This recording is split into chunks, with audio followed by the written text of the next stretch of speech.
বকর সিদ্দিক রাদিয়াল্লাহু তাআলা আনহু ইত্তাকুল্লাহ যে আমি আয়াত পড়েছি, এই আয়াতের অর্থ এটা হলো, ও বান্দা হল আল্লাহ কইরা, ও আমার বান্দা তুমি তাই কিতা করো, আমারে ডরাও।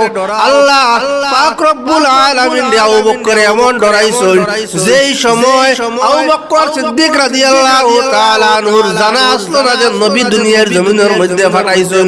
ও সময় তাকিয়া যে মুহাম্মদ আরবি সাল্লাল্লাহু আলাইহি ওয়াসাল্লামের সঙ্গের সাথী আসলা এবং আবু বকর সিদ্দিক রাদিয়াল্লাহু তাআলা আনহুর জিন্দেগীর মধ্যে কোনো গুনাহ খাম, কোনো বাদ খামের মধ্যে তাই লিপ্ত আসলা না।